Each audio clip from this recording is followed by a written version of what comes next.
Assalamualaikum warahmatullahi wabarakatuh. Waalaikumsalam warahmatullahi wabarakatuh. Selamat pagi anak-anak. Pagi. Apa kabar? Baik. Gimana liburan lebarannya kemarin? Iya. Berapa? Dapat 1 juta. Bagi dong.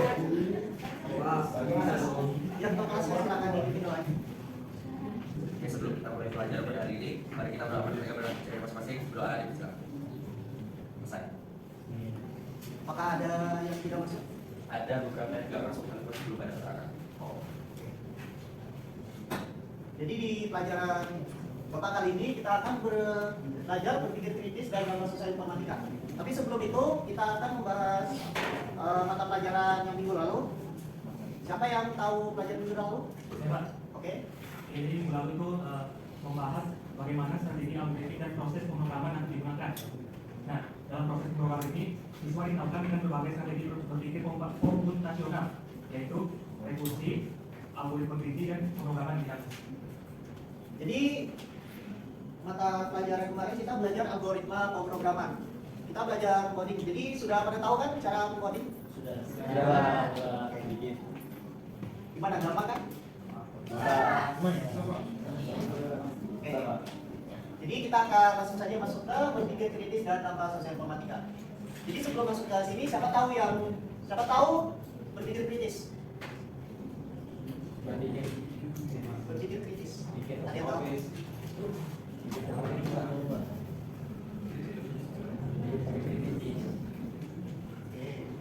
Nggak tahu, Pak.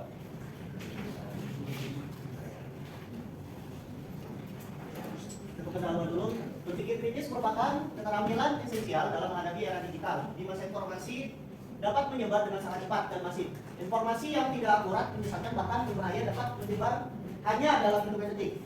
Oleh karena itu, kemampuan berpikir kritis menjadi bekal penting agar seseorang mampu memilah informasi yang valid, membedakan fakta dan opini, serta membuat keputusan yang berdasarkan data dan logika. Terus perkembangan teknologi informasi di suatu sisi memberikan banyak kemudahan dan membuka akses luas terhadap berbagai informasi, namun di sisi lain juga membawa tantangan sosial yang signifikan. Dampaknya bisa dirasakan dalam berbagai sektor kehidupan, pendidikan, pekerjaan, hubungan sosial, budaya, hingga politik. Dengan memahami berpikir kritis dan dalam sosial dari teknologi, peserta didik diharapkan menjadi pengguna teknologi yang cerdas, etis, dan bertanggung jawab. Nah, ini adalah berpikir kritis, artinya yaitu proses berpikir yang aktif dan terorganisir, digunakan untuk mengevaluasi argumen, klaim, dan informasi yang diperoleh dari berbagai sumber. Ini melibatkan kemampuan untuk menganalisis, mensintesis, mengevaluasi, dan menarik kesimpulan yang logis dan objektif. Yang selanjutnya itu contoh penerapan berpikir kritis. Yang pertama yaitu saat melihat berita viral di media sosial, seseorang akan mencari tahu kebenaran informasi tersebut dari berbagai sumber sebelum membagikannya. Nah, jadi kalian kalau sebelum melihat berita yang viral yang di media sosial atau di TV-TV itu, kalian harus mencari sumber yang terpercaya. Kalau tidak, kalian akan termakan hoax. Nah, selanjutnya itu seseorang mempertanyakan motivasi dibalik suatu iklan produk dan mengecek ulasan dari pengguna lain sebelum membeli. Nah, ini juga sering terjadi jika kalian membeli barang online, kalian harus mengecek review dari orang. Kalau misalnya reviewnya baik, berarti barang itu bagus. Kalau jelek, berarti ya sayangnya tidak bagus. Terus seseorang siswa diminta menyusun pendapatnya tentang topik sosial dan harus mencari referensi ilmiah atau data pendukung sebelum menulis argumen.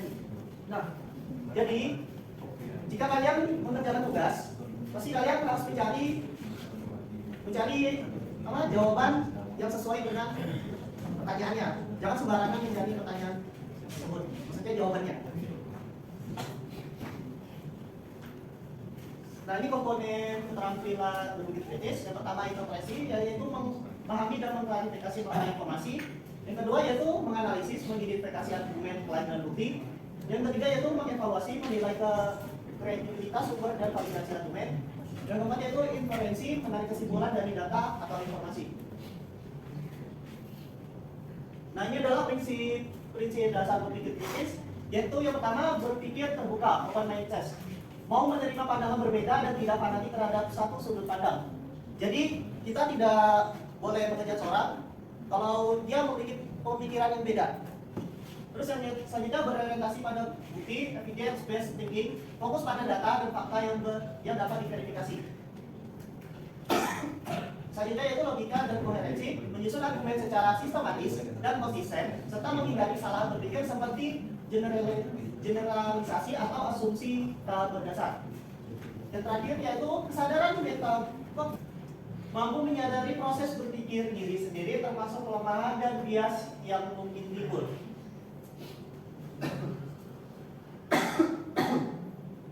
Nah, ini adalah dampak sosial teknologi informatika. Yang pertama, kita ke dampak positifnya.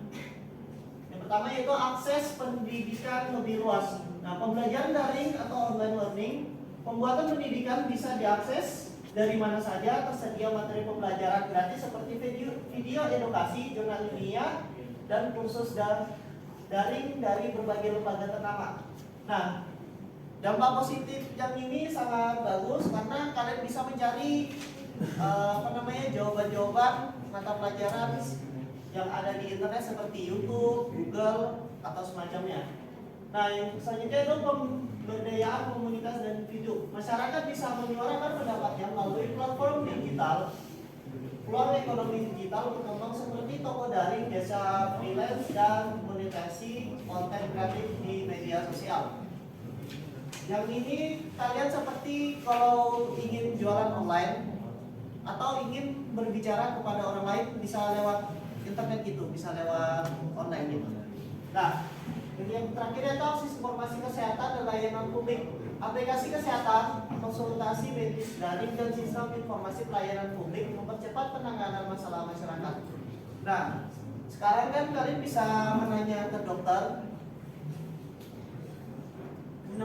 ke dokter secara online. Jadi kalian bisa menanyakan misalnya penyakit demam apa gejalanya, misalnya pusing, panas, terus merasakan dingin gitu. Nah, selanjutnya yaitu dampak negatifnya. Yang pertama, cyberbullying dan kekerasan digital.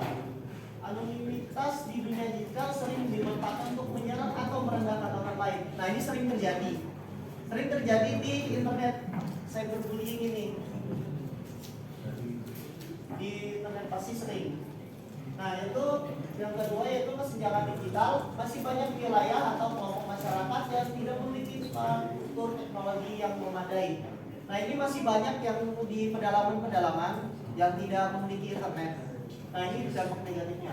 Nah, yang ketiga yaitu privasi dan keamanan data. Penyalahgunaan data pribadi seperti pencurian identitas atau penipuan digital menjadi ancaman serius. Nah, ini seperti kalian menerima telepon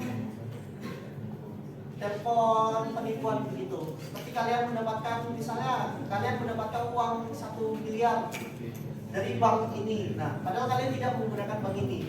Itu sering terjadi. Nah, kita mengidentifikasi hoax dan disinformasi di era digital. Yang pertama, cek kredibilitas sumber. Apakah berasal dari institusi terpercaya? Nah, apakah sumber ini terpercaya atau tidak? Yang kedua yaitu periksa URL dan gaya bahasa. Hoax sering memakai domain palsu dan 3 judul sensasional yang memancing emosi. Misalnya, Misalnya Raffi Ahmad pernah minum ganja. Nah,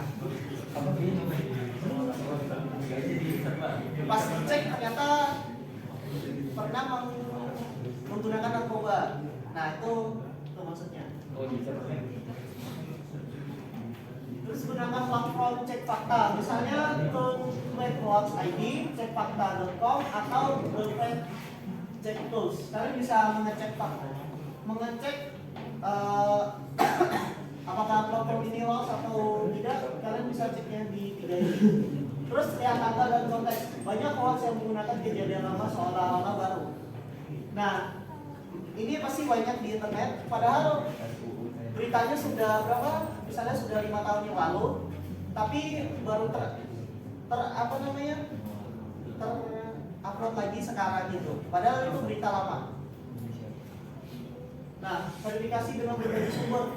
Informasi valid biasanya dapat ditemukan di beberapa media yang berbeda. Ini pasti banyak pasti banyak yang verifikasi valid berita ini atau tidak di banyak media sosial. Nah, terus berpikir sebelum membagikan, pastikan informasi benar sebelum menyebarkan kepada orang lain. Nah, kalian harus membagikan informasi ini benar atau tidak.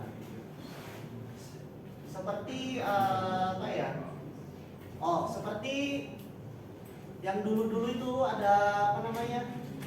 Ada ikan pari kepala manusia gitu bisa berbicara. Nah, kalau kalian bagikan ke siapa namanya? Ke orang-orang pasti kan percaya gitu. Padahal itu cuma imitan. Nah, selanjutnya yaitu kita akan melakukan tugas kelompok. Presentasi Bapak. Tidak ada PPT-nya.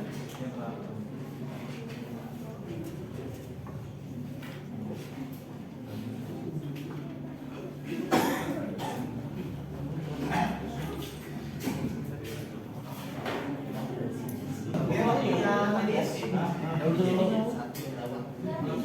Ya, perwakilan kelompoknya kita akan mengambil satu kelompok saja. Itu kelompok satu. Perwakilan ini satu orang.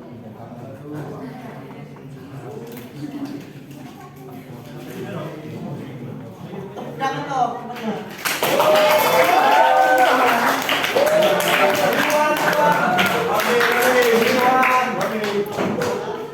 Oke, silakan saya ucapkan dari perwakilan dari nomor 1. Saya akan menjawab pertanyaan yang kita berikan. Nomor 1, jelaskan secara rinci dua manfaat utama dari yang kita tersebut dan sebutkan contoh konkretnya. Jadi masyarakat dapat menjual produk lokal seperti makanan, kerajinan tangan atau hasil pertanian secara daring melalui marketplace. Yang kedua, warga dapat menggunakan layanan keuangan digital untuk menabung, melakukan pembayaran atau menerima bantuan sosial tanpa harus ke bank. Yang kedua, sebutkan dan jelaskan 3 risiko atau dampak negatif yang muncul akibat kurangnya pemahaman teknologi di kalangan masyarakat. Mengapa hal ini bisa terjadi? Jadi risikonya itu ada penipuan digital. Warga bisa tertipu oleh tautan atau aplikasi palsu karena tidak tahu cara mengecek kerahasiaan informasi. Yang kedua yaitu kehilangan data pribadi. Kurangnya pemahaman tentang pentingnya menjaga informasi pribadi dapat menyebabkan penyalahgunaan. Yang ketiga yaitu ketergantungan buta pada teknologi. Warga menjadi pasif dan tidak kritis saat menerima informasi atau menggunakan aplikasi baru. Oke, itu saya dari kelompok 1.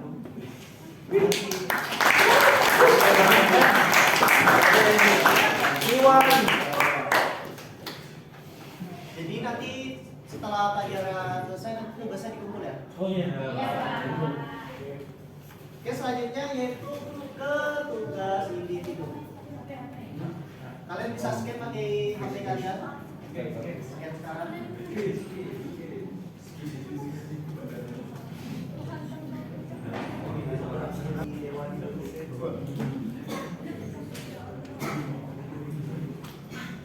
Oke, selanjutnya yaitu kesimpulan. Siapa yang bisa mengerjakan kesimpulan? Oke. Hari ini kita akan belajar tentang berpikir kritis dalam menghadapi berbagai informasi yang tersebar di era digital.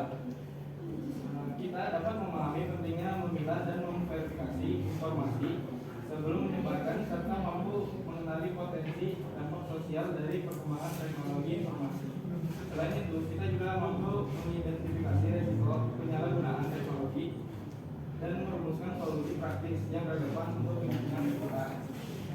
Pembelajaran ini mendorong siswa menjadi bagian aktif dalam menciptakan masyarakat yang cerdas digital serta membentuk karakter pelajar Pancasila yang bernalar kritis, mandiri dan berteknologi.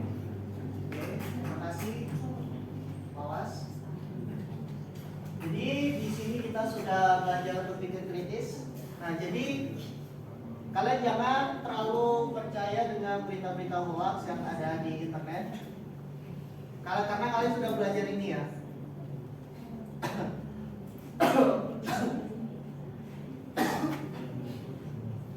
Oke.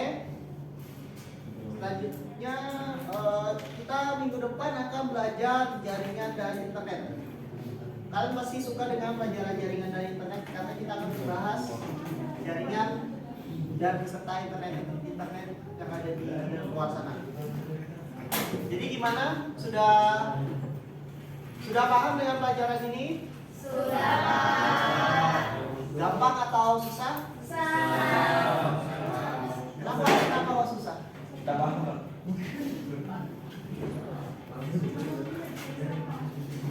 Gampang aja kok.